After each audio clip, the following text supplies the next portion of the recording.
I love that. You feeling good? Because this song go on for 10 more minutes. I like it. I like it. Oh, my goodness. Yes, indeed. Are you ready for that new dawn, new day, new life? Let's talk a little bit about that. That's what this Preamble to Liberty is all about. I'm doing my July thing. We had the Declaration of Interdependence and our Knowledge Revolution today. It's the Preamble to Liberty. And again, I was like, wow, that's a great title, Stephen. What does that mean? And as I walked through the week, I thought a lot about this, and it was interesting actually through the month, because I do these like last month, and come up with the titles. And as I was thinking about that, you know, we're given this freedom. We're given this freedom of choice and such like that. That's a given. That's a thing, right? But to activate it, we have to live in our liberty. We have to move and act with a sense of liberty to allow the freedom to unfold. So to get to that space of liberty, sometimes something gets in the way. And that's what I was thinking about. What I talk about today is what gets in the way. And it comes down for me to the idea of forgiveness. And wow. Then the month started to explode on us, and we had all these events take place. So the idea of forgiveness is something that is definitely on my heart, and I don't know if it's for you, but there's so much going on. Sometimes I just don't want to go into that forgiveness place, but I know that that's just me drinking poison thinking somebody else is going to have and that's not going to happen like that. It's only going to happen if I do the work first. And I also thought about the preamble, you know, the idea of the preamble to the Constitution. Does anybody know it? Yeah? We, the people of the United States, in order to form a more perfect union, establish just as a true domestic tranquility, provide for the common defense, Stop! and promote the general welfare, do ordain and establish this Constitution for the United States of America. Wow! I got it written out word for word. He got them all in there. Go on, big dog. It's always one. Somebody actually paid attention in civics class. Do they even teach civics in school anymore? Okay, good. I'm good to know. Liberty. Liberty. It's a right. It's a power. It tells us that we get to do, we get to think, we get to speak, we get to be whoever we choose to be. That's what liberty is all about, making the choice to do that. It's a God-ordained thing. But as John reminded us, our forefathers decided to codify it, to put it down in writing, to say what was given us by God is a part of the citizenry of this country. But we so easily forget, and we assign that power to others. We assign it to Madison Avenue. We assign it to our parents. We assign it to our teachers. We're always willing to give our authority away to someone else to decide what is right for us to do. When if we sit down in that space we spent some time in earlier, if we sit down in that quiet space, what is ours to do rises up. It's the urge. It's the divine, urgent, resplendent good emerging within us, telling us this is ours to do. You know, we are all here uniquely positioned. Nobody like us. Like Oscar Wilde said, be yourself, everybody else is already taken. Nobody else is like you. No one else can do what you do. God doesn't mess around making duplicates. That's why none of the snowflakes are the same, none of the blades of grass are the same, not even four-leaf clovers. Put them side by side, they're not even the same, even though they're both four-leaf clovers, you know? Everything is individualized in this unified expression called life. So if we're going to really move forward with that and apply that liberty to our lives, we've got to do the work that frees us from whatever it is that has bound us to agreements of how we're supposed to be. I've been rereading Healing the Soul of America with Marianne Williamson. Has anybody ever read that book? Well, then we're going to get it so you can read it because it's really incredible. It was written some time ago. I don't remember what year, 2000, earlier in the 2000s, and it just is a book for our time. And it talks about where we might need to go as a country, where we might need to go as people, as citizens of the world. And in one of it, she talks about God and its all-forgiving nature. God is all-forgiving. He is not invested in our guilt, but in our innocence. not invested in our shame or our doubts or our fears, but is already always available for our innocence. It made me think about the prodigal son story. When the prodigal son comes home, he's like, hey, I'm not worried about where you've been or what you've been doing. Welcome home. We're always in that space of opening up to the innocence of who we are. And it's always available to us to just step right into it. Even the son that got all pissed off because he had been, Dad, I've been here working in these fields all this time and look at what you've done. And he said, hey, it's all been yours always. So whether you're out there looking for it and not finding it, or staying around playing by the rules, keeping it close to the vest and not feeling satisfied, when you step into the truth of who you are, it's waiting for you. The gift is waiting for you, ready for you to receive it. To live through your true liberty, you must be in true harmony with yourself, with all of life. That's the call that we're being called to. And this time in our world, it's just banging at us. It's just saying, come on, step up. You're disgusted at what's happened. You don't want to hear another headline like this. Start doing the work that you're called to do and be the truth of who you really are. And this kind of stuff will start to evaporate somewhat. And the other thing to remember, and I always used to tell people this when I would do my talks, when I go places and do these, the news, they send you out to do talks all the time in schools. And I always say, people say, why is the news always bad? And I'd say, you should be happy that the news is always bad, because the news is the stuff that doesn't happen that often. Keep that in mind. Even in the midst of all that we're hearing about today, it's news because it's not the regular event. When the regular event on the news is reported that somebody opened up a car door, opened up a house for built a house for somebody, gave somebody a loan, offered somebody some food, hugged somebody on the street corner, when that becomes the news on a regular basis, look out, world, because all the stuff you're seeing in the news now is the regular activity. Keep that in mind. So while it is rough out there, what's holding us back is buying in to that message that that's the way the world is. What's controlling us is allowing ourselves to be limited by the decisions that we've made that we don't have to hold to. It's nice to be stubborn. A stubborn person is someone who can stick to their guns and get the job done. But there's a certain point at which stubbornness becomes pig-headedness, and we don't want to go that far with it, right? When I'm thinking about the preamble, I'm thinking about the fact that forgiveness comes before liberty, I look at what is it that gets in the way of me living my life with liberty. And it reminds me of a story that I read a long time ago about these two brothers. And they lived on farms opposite each other. A little beautiful meadow that swelling down with flowers in the dip of the meadow. It's just gorgeous. And these two brothers, they were side by side working their farms and sharing farm equipment, and families would come and share dinners together and everything. And this was going on for 20 or 30 years they had done this. And one day they got into an argument. It was a really bad argument. Just a small thing, but it blew up into a really big argument. And they couldn't let it go.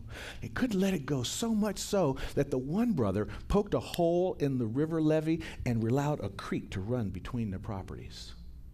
So they would be separated. So they would live in a sense of separation. And one day, this carpenter knocked on the back door of one of the brothers, the older brother, older brother's name is John, knocked on his door. He says, hey, I'm a carpenter walking through the area, and I'm wondering if you got any work that I could do.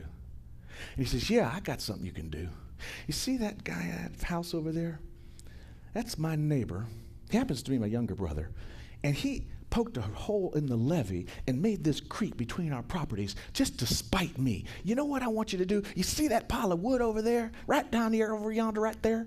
I want you to take that pile of wood and I want you to build me an 8-foot tall fence between our houses. I don't want to see him.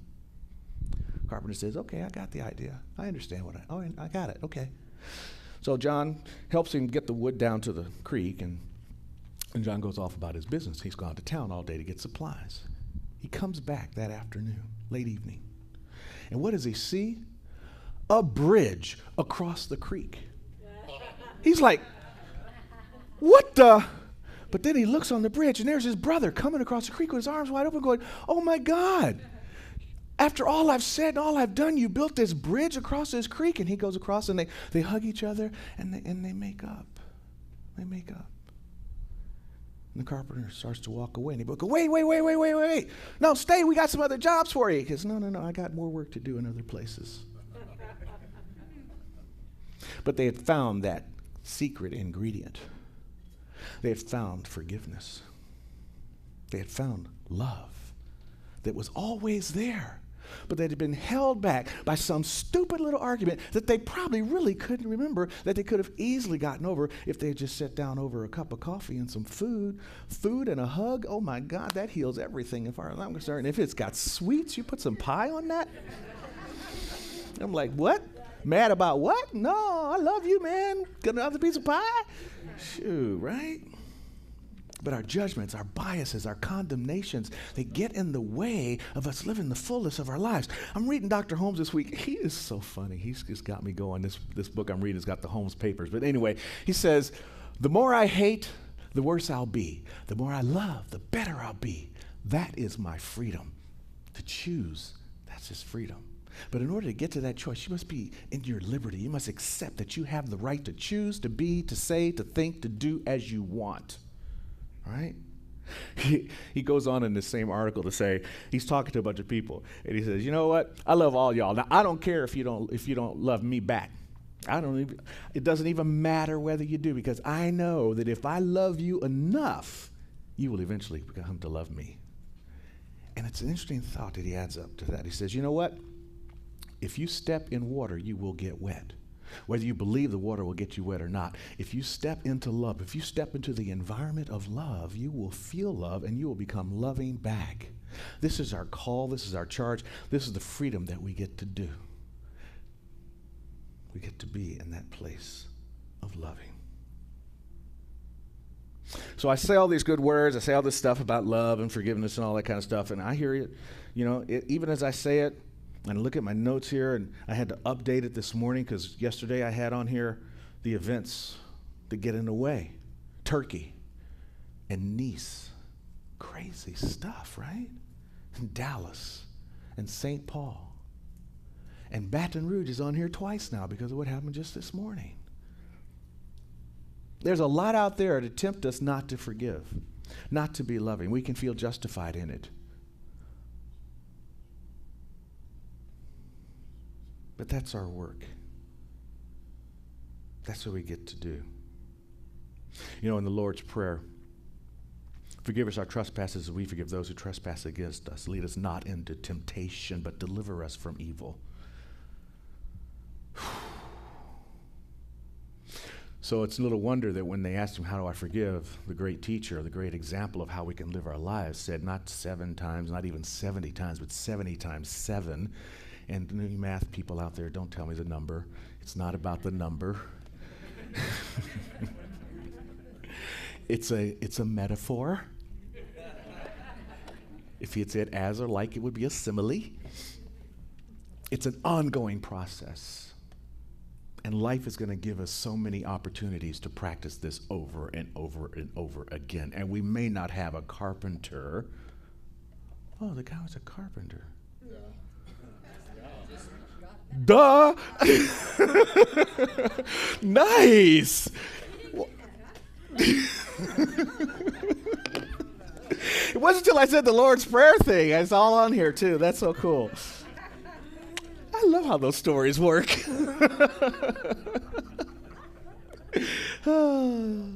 Yeah, it's an ongoing thing. See, we're always learning. We're always learning. We're always seeing things. We're always opening up our eyes to new things, or at least I am. I hope you are too. This is all about. That's, I think, why one of the reasons why we come here each week. I know we got great music. Andy's here. We got all the service commitments. We have commitments that bring us here. But I'm hoping that what we're really coming here for is to remember this stories, to remember this truth, to remember how great we are, and to get a beefed up moment to stretch into that space in our daily lives, as hard as that might sometimes be. And this week it's about learning how necessary it is to forgive both yourself and others.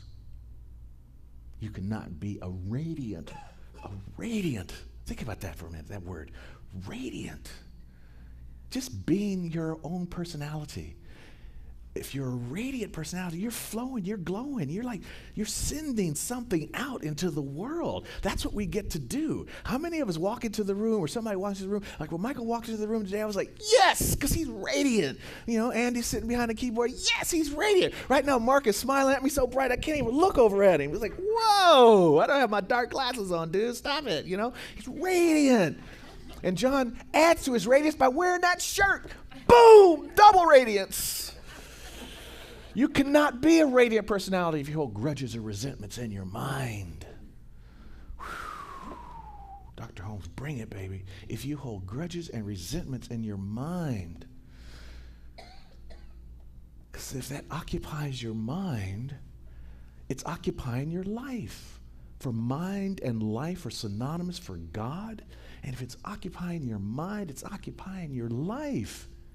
You have 99 problems, but reality is not one of them. Let this stuff go. Practice this activity of forgiveness on a regular basis.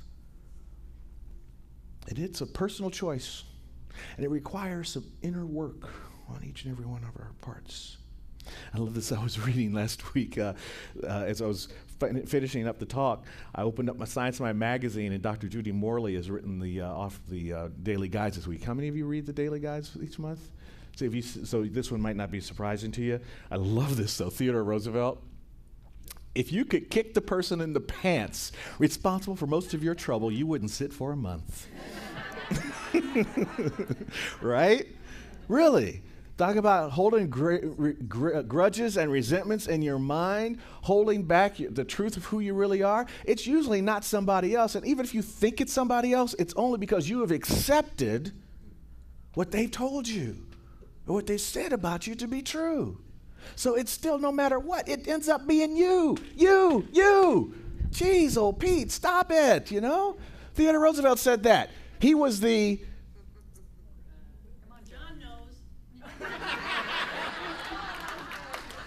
Which one? Which one? 20, I'm giving you a hint. Huh? You told me numbers don't matter. Stop listening to me and keep listening to me. Live in the paradox. All right. Pretty close. 26. 26. Yeah. I'd have to recite them over. Really? Do you have it like in a song or something, or how do you have a mnemonic to help you do that? Wow, man. Folks that do that just amaze me. Like, you know, people that can do baseball stats and all that kind of, I can't remember, you know. I once rented the same movie 3 times, and the lady said, "You must really like that movie." I'd forgotten I'd seen it. I was like, I mean, it was new to me. I was like, what? You know? It was a different time in my life, but yeah, Dory. It was a Finding Dory moment. It was totally.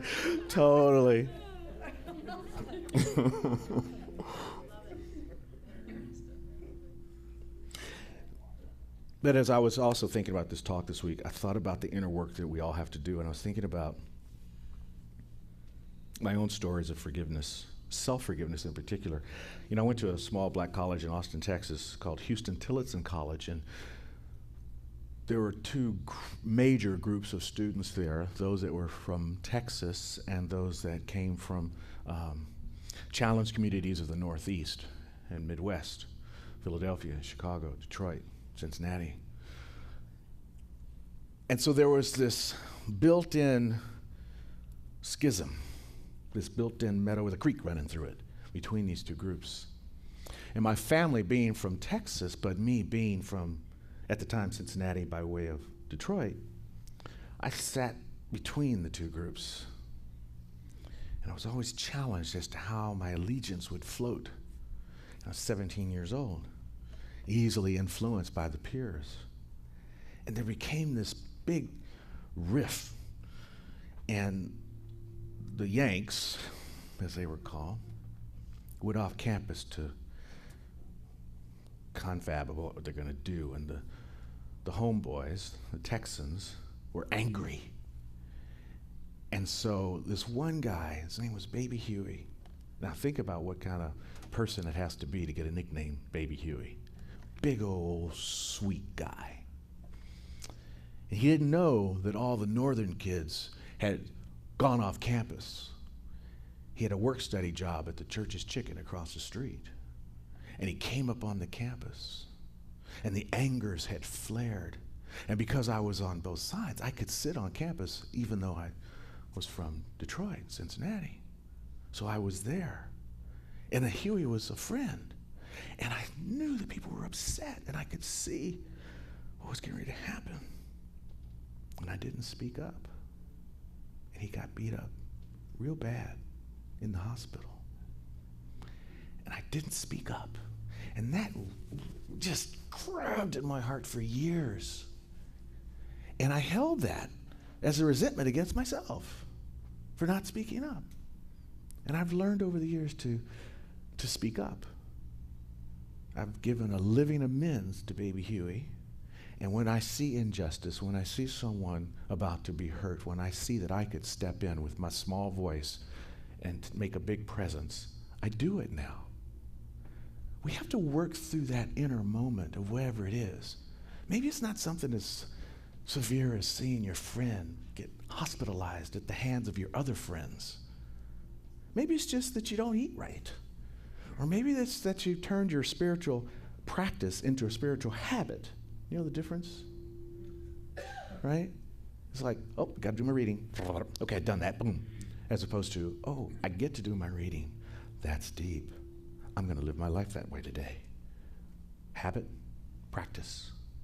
Whatever it is for you, I encourage you to find that place and stop kicking yourself so you don't have to sit, so you can sit for the next 30 days. And that requires what we do each and every week. That requires some listening. Back to Mary Williamson. She says, what we most need to hear today, we can only hear when the mind is quiet.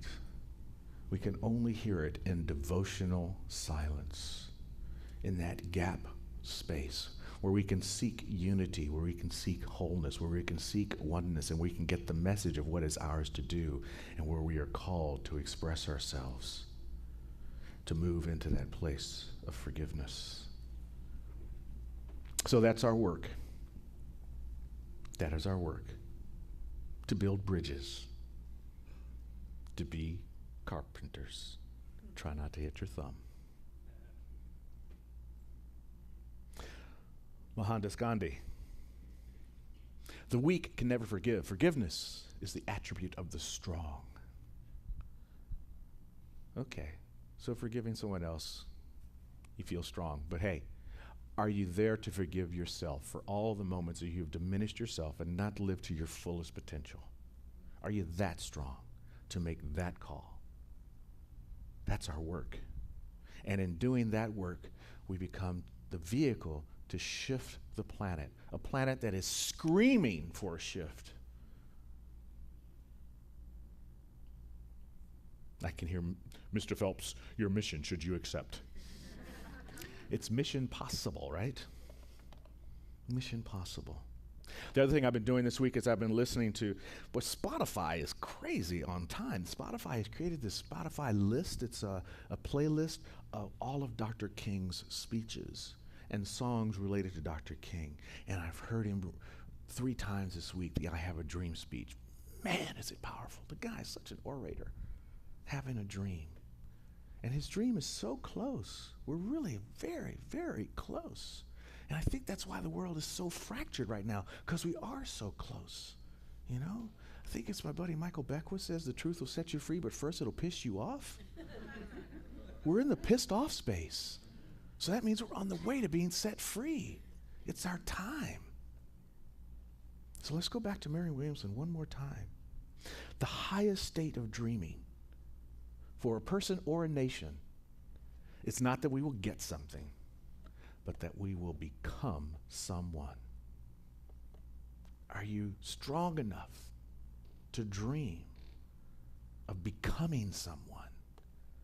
And the someone is just the one that you already are.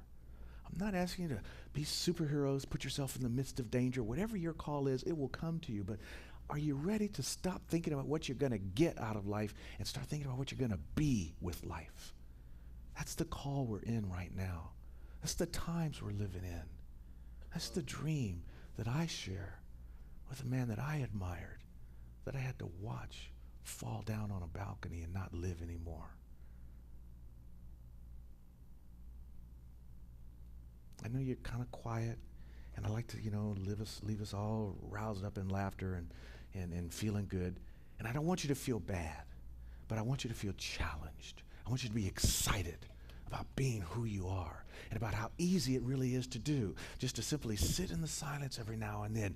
Do your spiritual practice. Take some of these classes. Don't just do this on Sunday. This is an everyday 24/7 kind of life we're living. And this is the opportunity that we have right now to jump off in it. Be excited about this. And once you get excited and enthusiastic about it, it becomes very, very easy. Enthusiasm breeds easiness. So that's my call to you this week. That's the preamble to liberty. And enjoy it. So it is.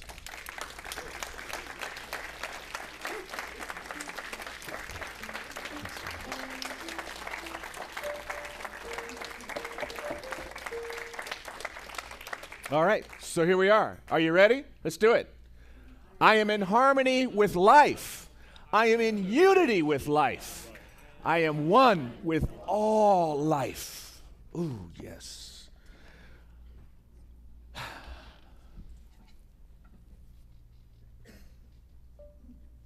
Oh, yeah. Thanks. Thanks, Dean.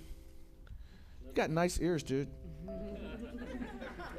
It's because you got a haircut. Yeah, you got that? Okay. Thank you, Michelle.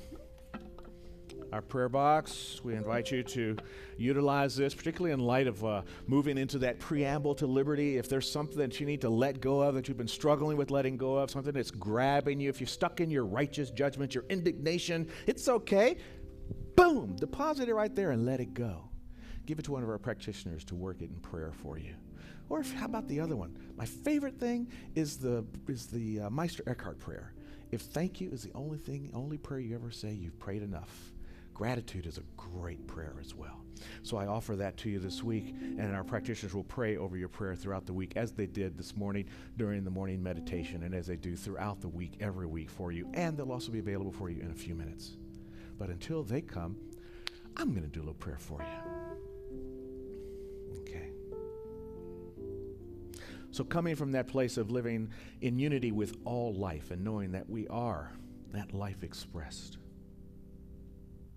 Understanding this process that drives us toward living a life of liberty and then expressing that life through the freedom to choose and to be and to say and to do as we like. And knowing that what we do brings more peace and harmony to the world. I speak this truth for each and every person right here. I know, and I'm going to say it in the first person, so hear it as your own voice. I am here to do wonderful work in the world, and I am doing that work. I am guarded and guided into my right, perfect perspective on life. I am empowered with an understanding of exactly what to do, when to do it, where to do it, and how to do it, and I am doing it now. There is good and good enough for me and enough for me to share. And I take my harvest of the abundance of life, and I freely give my gifts to the world.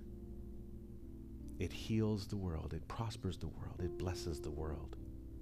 From the neighbor to the community, to the city, to the state, to the nation, to the entire planet, and out and out and out to concentric circles into the galaxies. This is my call, and I accept. I claim it and declare it as mine now. With a deep sense of gratitude, I release this prayer into a perfect law that says yes to my intentions, yes to my individualized expression, and yes to my unified beingness with all life. And so it is. All righty.